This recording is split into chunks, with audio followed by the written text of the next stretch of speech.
We're going to talk today about tying in your talent strategy and compensation. And y'all know more about this than I do. I had to look up what talent strategy was. I didn't even know what that was. And I'm being a little bit funny, but the reality is the talent management that y'all are doing today is very different than what's been going on over the last 20 years. And as you look at the talent management today, tying in compensation is becoming a more and more critical component, hence this whole conference. So my goal today, anytime I give a talk, I just want you to come away with one idea.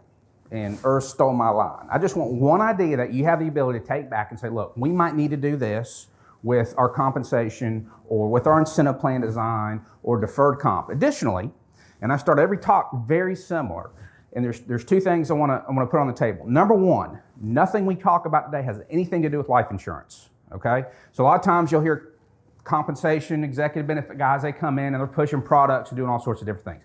Nothing we talk about today has anything to do with life insurance. Number two, I forgot what number two was, but that's okay. So, as we get into this, number two, I want to start at a macro level. And I'm going to start with kind of the M&A landscape. Now again, Christy stole a little bit of my thunder earlier, so it's going to be a little bit of a repeat, but I think it's worth noting because as you go back to your boards and your executive team, intuitively they may know talent pressures out there, but the reality is unless they see the numbers, it's very complex to make that connection sometimes, okay? So y'all live in that talent world every day, but the boards need to begin to understand what's really happening. So we're going to hit on a bunch of different topics. So trends in M&A. I love this slide. It's one of my favorite slides. A friend of mine works for Olson & Palmer. They're a little investment banker, and he's been doing this slide for a long time. That line that goes in that middle chart right there, Christy touched on it. We've gone from 15,000 banks in 1990 to the mid 4,000s today. There's a lot of compression as it relates to talent. The real issue, in my opinion, is you see those gold bars right there? Those are all the de novos that formed over the last 20 years. They basically stopped in 2009. So we have very few de novo banks popping up. And this is a problem because that means new talent's not coming into the industry. Now, oddly enough, my partner, Charlie Hicks, is up with the Mississippi Bankers in D.C., and they do the Hill Walk, and we go up to credit unions and all that. And they were actually talking with the FDIC today. They were asking questions on what do we need to do to get more de novo started in this country. So I think there's going to be a push by this administration to hopefully we're going to see some activity come in, maybe bring some additional excitement back to the financial institution space, but to be determined.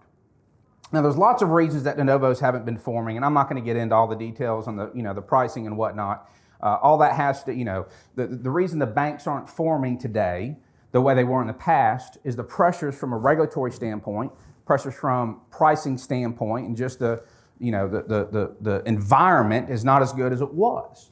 And part of that is it's difficult to find the people to put in the seats to drive a profitable organization. Now, I like this slide too, because this just gives you a little snapshot of what's been going on and where the activity's been taking place. Now, from an M&A standpoint, it can be a little bit scary. I like it, and I think y'all should like it, because if you're at a healthy organization, every time an M&A occurs, this is an opportunity for you to go out and get the talent you want to get, because somebody's going to be grumpy and displaced. So when we start looking at, well, if I need to go get the talent, I need to make sure that I have my house in order relative to my compensation practices, that I can be proactive when one of these takes place, that I can be the first in to get whoever I want out of that organization. Does that resonate? We're going to continue to see M&A activity tick up. That's just an is. It's going to accelerate. I don't know if anybody saw the announcement today. First Bank got picked up by PNC. That was a Colorado bank. Pinnacle and Synovus happened recently. I don't know if anybody followed that or not. That was a really big deal. What's interesting about that is although their footprint matched really well, it really had to do with some succession planning. So we're seeing banks acquire other banks for the talent that they maybe have in the leadership side. So that's important as y'all look at your leadership, making sure that if you have the right leaders, right, you want to make sure that we're going to lock them down, right, and the right talent. This is just time to close. That's not important. Christy mentioned this, and I found this really interesting. This is credit union acquirers. So the credit unions that are acquiring the banks. So we had a little peak in 2024. We're going to continue to see that happen throughout this year. The pressure here is, and we've seen it on both sides, the cultures are very, very different. And I don't know that I've seen a successful credit union bank merger yet. Okay? Now again, back to giving opportunity for you if you're on the credit union or bank side. When one of those takes place, I think this is an area that I would really lean into to make sure that, if I'm looking for commercial lenders and I'm a banker, odds are a lot of them are probably going to leave that credit union. All right, other market considerations. Aside from BalancedComp being amazing with all the data they put out, Bank Director also has a survey every year. If you don't know this organization, it's a pretty good one. And 2025 is going to come out in November, so this runs in arrears. A couple of numbers here. 58% on top challenges consider compensation and benefit expense to be an issue. What I believe is the most expensive part of compensation and benefit expense is when turnover happens, right? So a lot of times when we look at community banks, and again, Christy touched on it earlier today, there's a disconnect between bringing in people at higher levels and then, what do I do with the legacy individuals, right? Because a lot of times there's, I've got to hire people in at a higher rate than what I'm paying my current people. Well, if those individuals get upset and leave, well, now I've got to go replace those individuals. We see that quite often in a lot of these, community financial institution space. And again, it may be in certain areas, right? If you're more rural versus more urban, you might see a disconnect between those two. But certainly talent transition from one organization to another puts pressure on compensation and benefit expense. The other, and again, it ties into it, is retaining key employees. What am I doing to make sure I keep the people that I need to keep? As we keep going forward, 48% of the banks have CEOs over 61. And this goes back to the Synovus and Pinnacle conversation on making sure that they acquire the people they need to bring in the leadership they need. This is a big deal. So if you have a young executive management team or if you have up-and-coming leaders that you're developing, people are going to look at them. If you're a high-performing institution, watch out. Recruiters are calling. Those are the individuals they want to go snag and bring out to into their organizations. The other is the 37% expect to increase IT staff. Christy was awesome. She went through all this. A bank and a credit union is nothing more than a technology stack. Y'all got hundreds and hundreds and hundreds of vendors, right? Technology is going to become more and more important as organizations grow. The talent's not there, number one.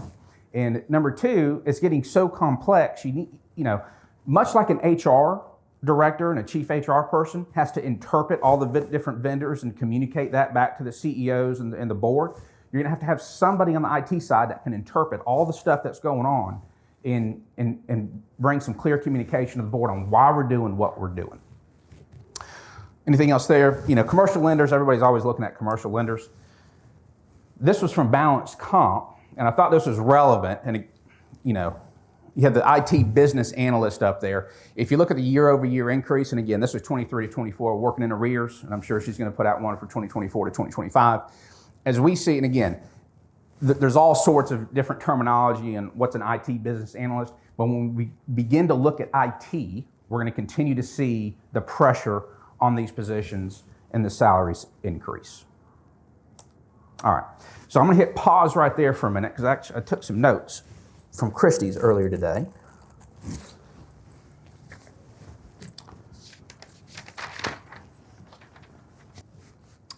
This gets into Flint's talk, where he really dove into the labor force. I just pulled out a few slides that I thought were fairly relevant, and I'm going to touch on this as Christy was going through it as well. But as she mentioned, the workforce is getting a little bit tighter, and I think we've all felt that, we all see that, we all know that, but it's going to continue to get tight. And if we don't reposition ourselves in the marketplace, we're going to leave ourselves open for recruitment, because the only talent that's going to be, that's available is the talent that you are developing as a HR and as an entity. Does that make sense?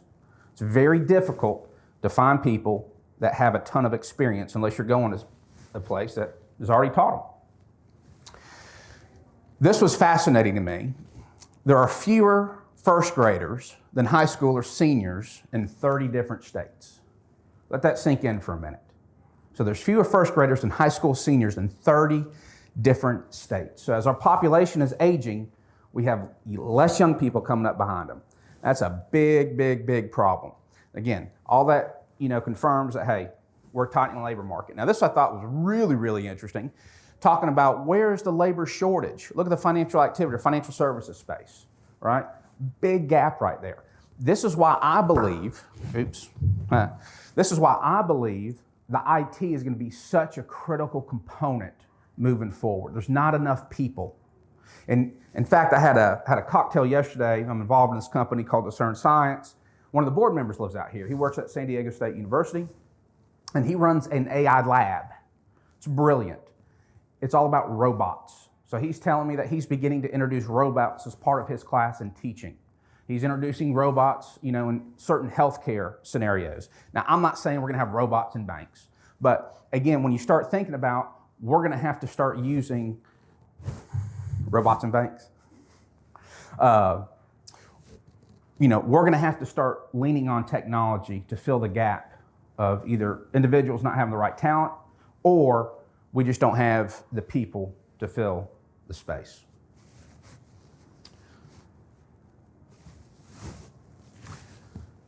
Flint told me to learn about job hugging. So, do y'all know what job hugging is? No, I never heard about it. So apparently this is people that are just hanging on to their jobs because they're too scared to go get another one. So it's individuals, they're not really happy, right? But they're just hanging on because the market's not conducive for them to jump. And that leads into quitting, unfortunately, right? Or they're there and they're fairly unproductive. Now, we're going to touch on, well, how do we migrate somebody, right? Or what can we do as an organization to get people engaged on a different level? And I believe we can do some of that through compensation. And again, down there at the bottom, again, just talking about the general labor force, Flint, 082654. He's 71 years old. That was his password to a lot of his stuff. He's changed it now. But he said boomers will actually be retiring. So he's 71 years old. He's still working full time. He loves what he does. But he did say, hey, in the next year or two, I'm tapping out. So we're going to see that.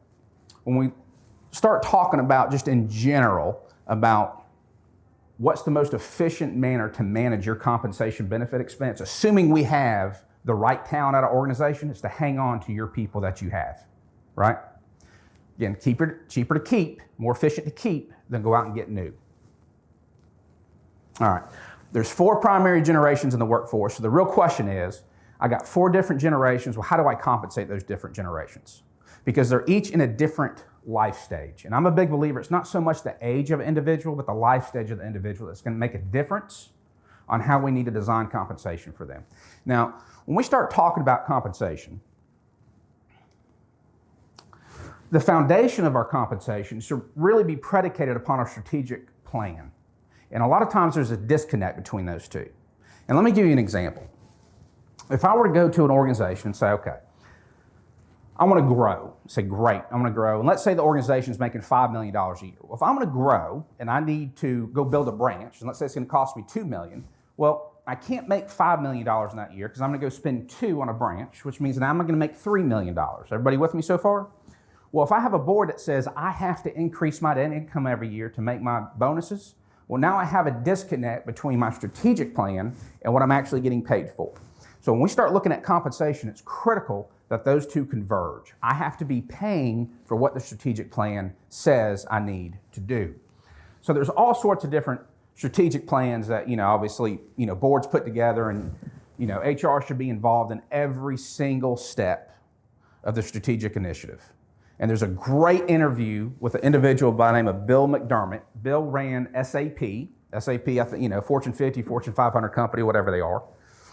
Bill would not make a strategic decision without his chief HR officer not sitting right beside him, because every single decision he made was contingent upon the talent they were going to able to either bring in or develop. And so I was at dinner last night with Virginia. She's going to speak tomorrow. I love Virginia. She's amazing. If y'all have a chance to talk to her, I highly encourage you. But we were talking about this, and she said, unfortunately, too many HR directors wait to be asked to have a seat at the table as opposed to just grabbing up a chair and sitting down. Now, again, it gets a little scary kind of doing that, and you have to be careful with how all that works. But HR is an integral part to every strategic decision that a bank or a credit union is going to make, because it's all contingent upon talent. And we're in a service industry, and service industry, people matter. with that, there's all sorts of different, plans that you can lean into. The point of this is, whatever I'm going to ask my people to do, I better pay for them to do, right? That's how the whole point of an incentive, right? If we look at an incentive, there it is. It's something that encourages somebody to do something, right? Or in its most basic sense, compensation that drives specific behavior. Again, this may or may not be tied in to the profitability of the organization, depending on what that organization is trying to accomplish. Now, as it relates to compensation, there's three things that compensation must. It must be reasonable, it must not encourage excessive risk, and it has to be valued by the participant. So how do we do that? Well, these are the 5 components. Again, y'all know all this, right? This is about framing up for the directors, framing up for the, CEO or the CFO, or whoever that may be in your organization that you need to tell the story to. But these are your 5 components, right? You have your salary, which is going to attract the talent you want. You have your perks and your benefit. This is your pay to play. And then you have the middle 3, right? You have your cash incentives. Again, that's the specific drive. You have your equity or long-term incentive. That's your strategic shareholder linkage, longer term, right? 3 to 5, 7 years. And then you have your non-qualified deferred compensation plans, which that's a retention strategy, okay? There can be some performance-based built in there as well. So that's really your differentiator. So when we start going through and looking at an annual incentive plan structure and how this can tie into your, into your talent strategy, it's really about, again, what are you trying to accomplish with your talent strategy? What are you doing? If I need somebody to go get a degree or a certification, I'll pay them for that, right? So I have a simple structure. I have, very clear objectives, okay? And it's going to be performance-based, and I'm going to have a competitive payout for them, right? Whatever that is. But I'm going to incent them to go do that, because that's what I want that individual to go do. When we start talking about long-term incentives, again, we're talking about sticky dollars. So this is for your, for your up-and-comers, right? Your A-level talent that that they can't let. Now look, everybody's critical to the organization, okay? And I think we can all agree with that. However, I've never met an organization that says, look, if something happens to these 10 or 12 individuals, I'm in real trouble, right? Or these 30 individuals, right? Depending on the size of the organization, I'm in real trouble. These are the ones that really make it happen. They come in early, they stay late, and they're highly, highly, highly engaged, okay? What do you do if one of them leave? We have a problem. So a long-term incentive plan, this is where we're developing sticky dollars, some cliff vesting, something at-risk compensation. It's a big deal, and we're going to walk through and see how that operates in just a minute. And then you have your non-qualified deferred comp, which again, I think we're all familiar with, but there is some key to that. Protecting key talent. That's why we're going to do this. Your leadership, your young talent, your sales, compliance, IT, right? Tacit knowledge, those that make the organization work. We were with a bank down in South Georgia, and the CFO retired. He'd been at that bank for 43 years, and there was an exam.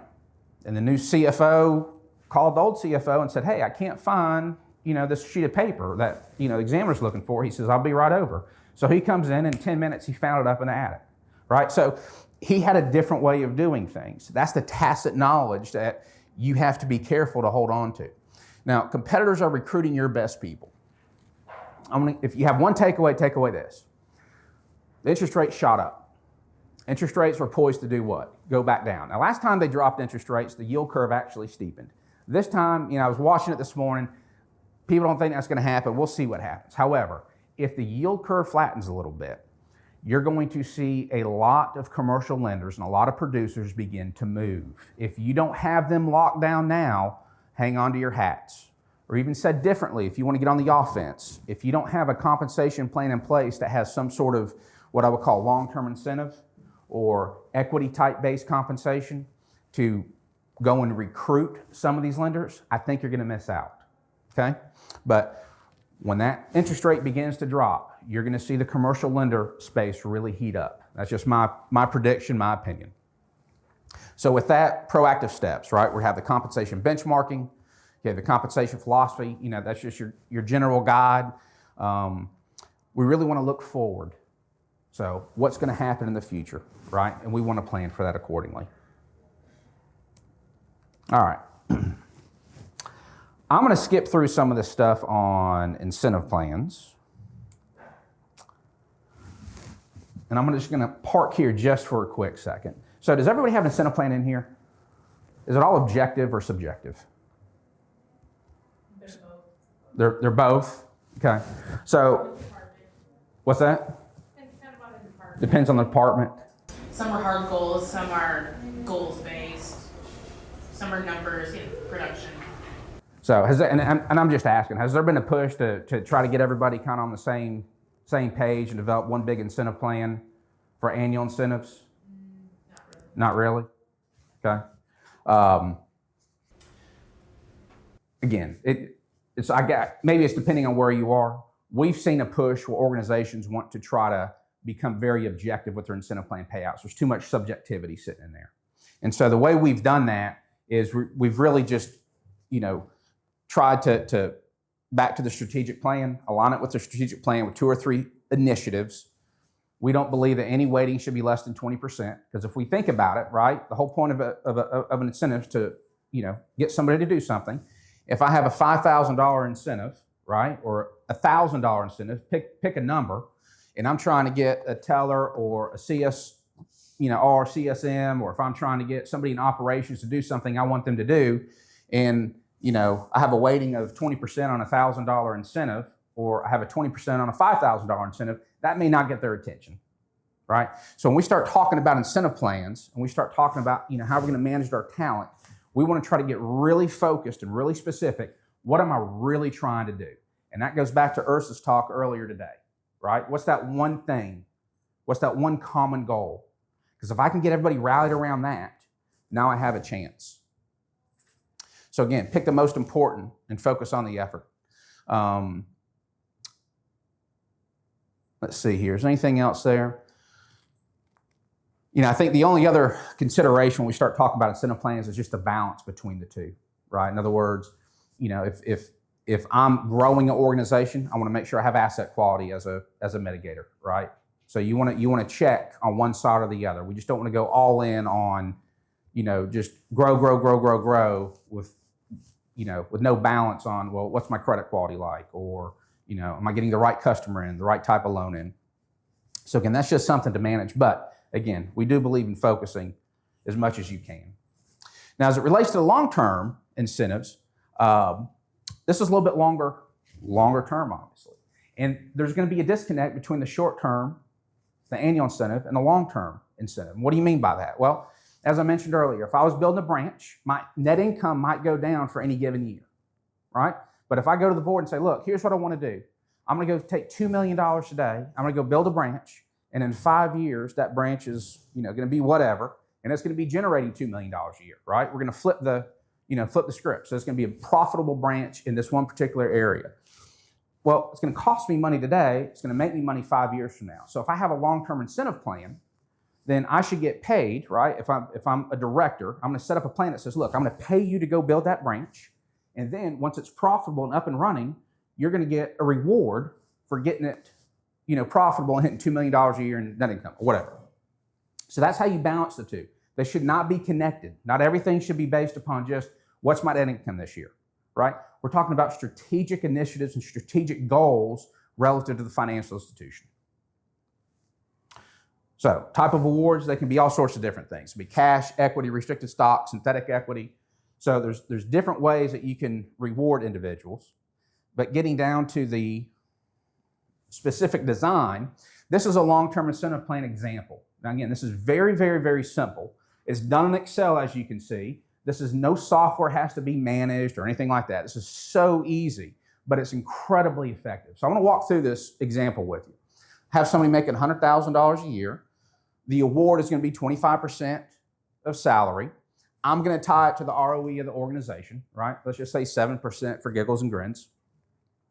So they get a feel of being tied in to how the performance is of the institution. And I think that's really important. In column 7, we have your account balance, and then there's my expense schedule. But in column 7, that's the key component. That's your at-risk compensation for this particular plan. So where this really fits well is for a lender, for example, or a revenue producer. So I have a revenue producer out there, and in the first 3 years, they've done everything that they're supposed to do. They've grown their book of business. They have a great asset quality. They continue to be a wonderful employee and do all the things that they're supposed to do. So at the end of 3 years, I have an $83,483 account balance. So every year I've received 25% award. Every year, my award has grown at 7%. So at the end of 3 years, I'm unvested. This is a 3-year cliff vesting schedule. I have $83,000 sitting in my account balance. On the first day of year 4, I get my year 1 award plus interest in a cash payment or an equity or whatever it is. But I get my year 1 award of $30,626. At the same time, I've done everything I'm supposed to do, and my account balance gets another contribution to it. So after 3 years, you have this constant at-risk account balance out there. Now, there's a couple of reasons that's important. Number one, if I pay a bonus and the loan goes bad, I'm gonna go claw that back, right? So if I lose money, you lose money. I'm not gonna pay on something I lose money on. Number two, if I have somebody that's gonna come on and recruit somebody, they're gonna have to overcome this account balance, right? Now, this does not work 100% of the time. Where this fits best is if you have a commercial lender and they always want to be a commercial lender, this is where this works. If you have a commercial lender that wants to be a CEO and they get an offer to go be a CEO somewhere, I don't care what you have in that account balance, they're going to go become a CEO somewhere else because they have a different career path, a different dream, right? But if you're going to be a commercial lender and you always want to be a commercial lender, this is a great tool to retain individuals and keep them what I'm going to call honest as it relates to the recruiting calls. And let's just go through one of those recruiting calls real quick. And we're going to talk about how you can potentially use deferred compensation for some of your senior key lenders if you constantly get a recruiting call. But typically what happens is, recruiter calls, say, hey, says, hey, I want you to come to work for me. I'm really kind of happy. And the recruiter says, well, you need to come talk. And so they come talk and they said, we're going to give you more money. And so what happens, right? They go to you and they say, look, I got this offer. I really don't want to go, but I need to explore. You say, well, we don't want you to go either, so we're going to match it. Well, now I start, disrupting my bands, my salary internally. Everybody talks, right? So everybody knows what's going on eventually. And then does that recruiter stop calling? No. And eventually, more often than not, those individuals wind up leaving. Now, they're probably miserable when they do, right? And sometimes they even come back, the boomerang employees. And if y'all don't know Melissa Furman, she's amazing out of Augusta. Highly recommend you look at some of her stuff. But, the minute I start raising salaries, I've disrupted everything else. So what we encourage our banks to do is say, look, you're really important to us. We might match you on a salary, but we're also going to put something like this in place that has some sort of at-risk compensation. And so we're going to go ahead and give them an immediate carrot. The other component of that is, depending on where they are in their life stage, you might be able to set up some sort of deferred compensation arrangement for them, and it can get really sticky.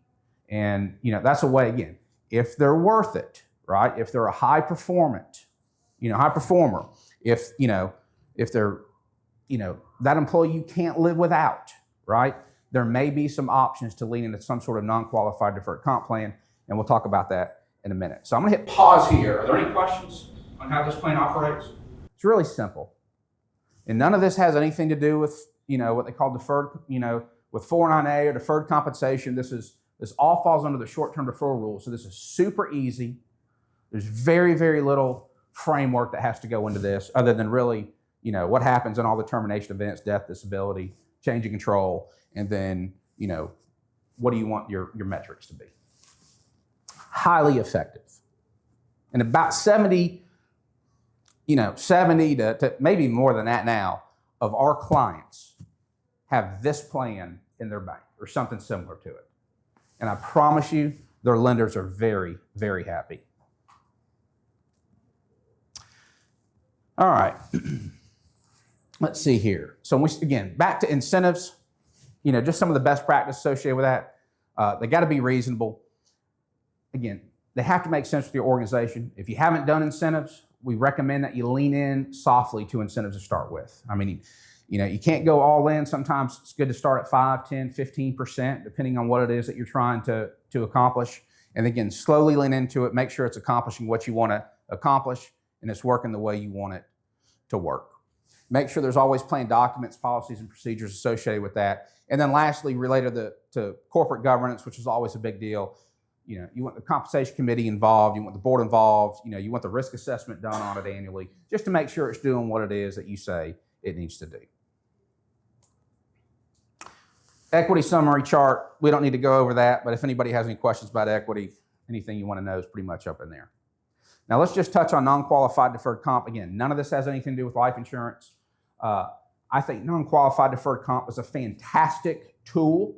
It's often abused by a bunch of insurance guys, okay? I are one, so I understand it, but it is a great tool. And there's 2 studies that were done coming out of the financial crisis that I think are pivotal relative to why these plans make sense. One was done by Frederick Tung and Sue Wang. Sue Wang is X-U-E-W-A-N-G out of Emory there in Atlanta. Frederick Tung was out of the Boston Law School, and they basically did a study on what they called the inside debt to equity ratio. Inside debt was deferred compensation. Equity was equity as you would think equity was. Harvard Business Review also did a study that was very similar. Here's what they both came out with.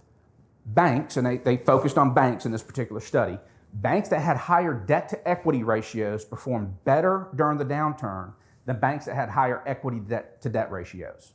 Why is that? Most of the banks that had a high level of equity were really pressured and focused on quarter-to-quarter earnings, right? And a lot of these were public institutions.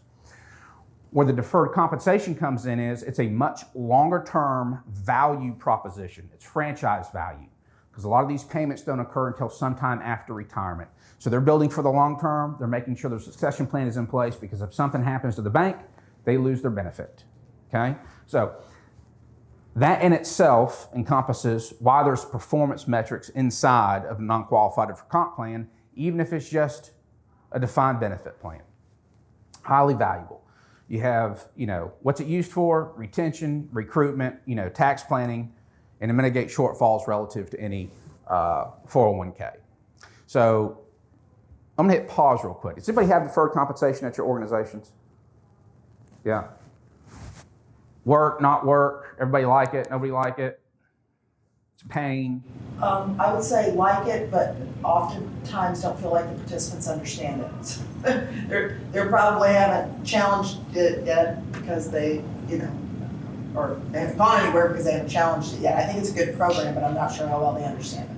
Yeah, so that's a great point. Is it elective or non-elective? Do you know? In other words, does the credit union contribute, or do they have to contribute? The credit union, we have both. You have both. A B would qualify, right? A 457B is that, and then also we have a 457F. Yep. And a section, can't remember, section something else. So yeah, a couple of different ones, so it kind of depends. Yeah, so both elective and non-elective. Again, that's where the real value in a lot of these plans begin to manifest itself. So 162. 162, okay. So that, I knew it would come. yeah, 162, that moves off balance sheet. That's just an annual bonus arrangement, right? So, but as long as they're there, they get to continue to participate in the bonuses that go off balance sheet, right? So as it relates to the non-qualified plan designs, this is the reason for it right here. And again, just to make sure we're all on the same page. Now, this is an extreme example as opposed to, average employee with a $100,000 salary versus a highly compensated employee with $500,000 salary. If they both put back the exact same amount with the same earnings, there's obviously a discrepancy between what is the percentage of final pay if I were to begin to withdrawing that money over a period of time for somebody that's earning $100,000 a year versus $500,000 a year, right? So the whole point of deferred comp is to allow the highly compensated employees to put more money back. And if I'm using it strategically, then I'm gonna, maybe as a bank, I'm gonna put money in, right, or a credit union, I'm gonna put money in for them, and I'm gonna put a vesting schedule to it, right, where they can't leave. They leave, they don't get the money. So that's the whole point of deferred compensation. I'm gonna skip on that because that's not really critical. There's a lot of different things that go into deferred comp. 409A is a big one. You have to do some filing with the DOL. You have the ERISA, Title I, they have to meet all the definitions of all that kind of stuff. So it gets a little bit messy, but it is it's a fantastic tool. This is just a little elective, non-elective sheet. Y'all have this presentation. I'm not gonna go over all this, but just know there's 2 different types, and both of them are warranted depending on what you're trying to accomplish. Now I'm gonna skip through all this. Again, it is easy to implement, by the way. There's a lot that goes into it, but it's an easy implementation process. I'm going to skip through that. Let's go to a couple of case studies real quick. So how can we use compensation to be strategic with our talent retention? And one of the things that we like to do is, again, although we sell product, it's not about that. It's about trying to get the organizations to achieve their goals. And I'm going to give you an example. We had a bank that had an individual that was a rainmaker, younger guy, and he was recently married, had his first child, and they wanted to purchase a home. He couldn't. Why couldn't he? He had too much student debt, right? This was a problem. So when the bank approached us and said, hey, we have this young individual, we want to make sure they don't go anywhere, what can we do? We asked the question, well, what does the individual want? They said, we don't know. We said, well, go ask him. So here's what he wanted. He wanted a house. So we basically designed a plan that said, well, look, what if the bank paid off the student loan, and then depending on performance over a period of time, we're going to basically pay it off, right? Now it's taxable to that individual, right? As we forgive the loan over a period of time. But we're going to forgive the loan over a period of time, and that allowed this individual to actually qualify for a mortgage because there's no more debt on him. So really interesting structure and setup that accomplished the goal for the individual, right? The young man was very happy. The wife was ecstatic. The bank was happy because they're not going anywhere, and it worked out for everybody. And he's still there, in fact. So this happened in Texas. So as you think through how to use compensation, again, we just try to maybe use a little bit more strategic relative to how it was used in the past. This is another one. So this is associated with what we call our links design. This is an annuity-based strategy, but here's where it's really neat. Links is a lifetime benefit payout with a fixed cost, and it has to deal with some accounting rules and how the accountants make you account for deferred comp as, associated with annuities. But in this instance, we had a bank that had a CEO, had an existing supplemental executive retirement plan. He was 64. There was a CEO in waiting. They were at risk of losing the CEO in waiting because the current CEO didn't want to retire. There was only a 10-year benefit plan. He was afraid of running out of money because his parents were still alive, and they were in their early 90s, and that was going to be a problem. And so what we did is we said, well, look, if the goal is to not run out of money, let's try to restructure your deferred compensation. The bank didn't spend any more money. They just financed it differently, and it provided a lifetime benefit. So again, thinking differently about how you can use your balance sheet, how you can use your liquidity to finance benefit plans is really interesting. So in this instance, the CEO wound up retiring a couple years later. The new CEO came in. Everybody's happy. In fact, that CEO is still on the board, and that young man is still running the company. Let's see here. Again, these were a lot of these were Flint, so forgive me. So high-performing lenders. So this is where I was talking about the lender recruitment. So this is really interesting. This happened just outside of Nashville. We had an organization, an M&A happened. Big bank bought a little smaller bank. It was still a big bank, a few $1 billion. And the CEO of this community bank knew a couple of lenders. And so he called them up and said, hey, we'd love for you to come work with us. And they said, well, we love you, but quite frankly, you probably can't afford us. And he said, well, just come and talk to us and let me see what we can't do. So they wound up coming and talking and said, look, we want to hire you. We didn't want to lose you. And they want to make sure that they still, retain them, and they give them a little juice if they stayed there for a certain period of time. And so in this instance, they started the payments at age 60. It was an in-service distribution. And so at age 60, they began to receive additional distributions. And then as long as the employee remained and retired with the organization, and then as long as they live afterwards and didn't compete, and again, the competing language, that's all legalese, and it has to do with, different state laws and whatnot. But there was some, there was a little bit of language in there for solicitation and non-compete and whatnot. They got a lifetime benefit plan. So again, back to using an asset to try to bring in some value long-term and try to make sure that you keep people there long-term. It's a strategy that could potentially work. Loan regime split dollar.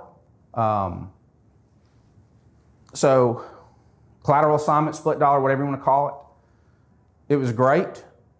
Still can be a great thing, but with interest rates popping up, there's some serious concerns out there with it. So, in this sense, all we would say is make sure if you're a credit union and this is what you've leaned into, make sure that you're exploring all the alternatives that sit out there. And I think you mentioned the 162 bonus plan, Lori, if I'm not mistaken. Yeah.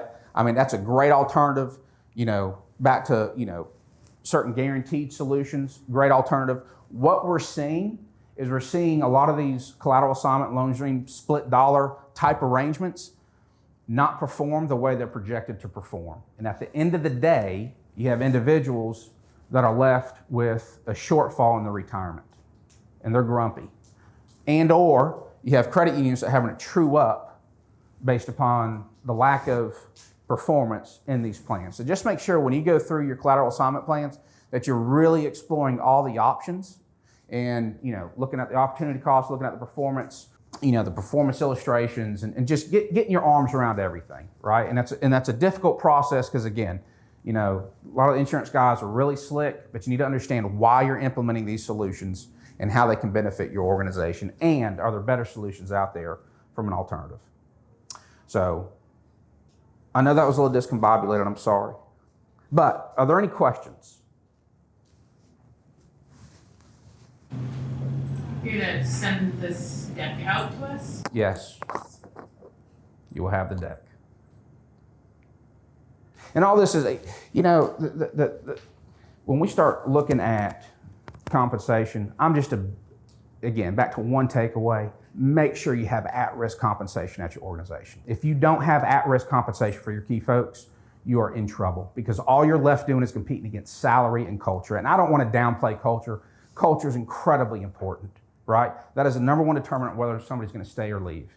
But if you don't have the tools in your tool chest to keep people, you're at a disadvantage to the marketplace. So make sure you have that at-risk compensation built in. What group of people do you believe that applies to the most? I mean, I heard commercial lenders, probably executives. Like, where does it sort of start and stop?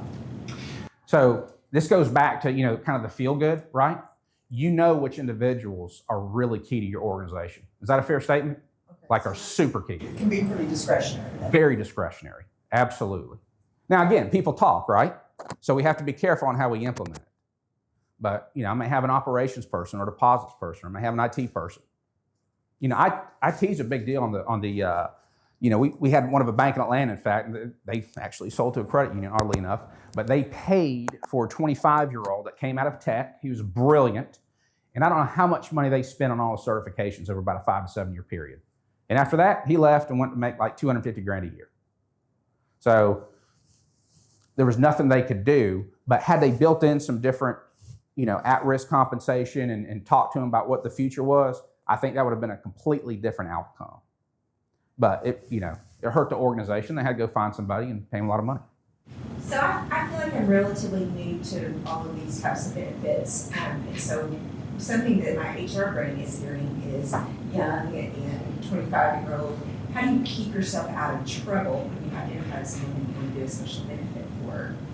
When it's someone who's maybe not in a protected class and others aren't getting that benefit. Yeah. So we're an incentive plan, right? So we can kind of do what we want to some degree, right? So if I have a 25-year-old that's a superstar, it's really about how am I going to put that plan in place that's going to bring value to that particular individual, okay?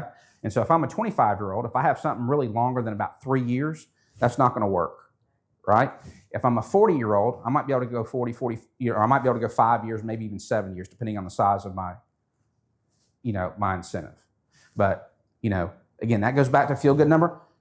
I don't understand how you can get in trouble as it relates to if I have a key person that I've got to do something for, I've got to make sure that I lock that individual down. Is that fair? I'm just thinking, what if you are giving these special incentives to all your people that are under the age of 40? What about your older population? Do they feel like they're missing out on the benefit, and maybe it's because of their age? Or am I stretching? What do you No, know? I don't think you are that. Right, is there a risk of disparate treatment, right? Right. From a total compensation perspective. Yes. Even if it's unintentional. Yes. Right, so I guess you would have, if there's more than one person in that role that you're talking about, you have to give the incentive plan evenly, but. Yeah. So my experience, typically you would classify it either by job type position, as he was talking about, like commercial lenders and things of that nature, you put in place.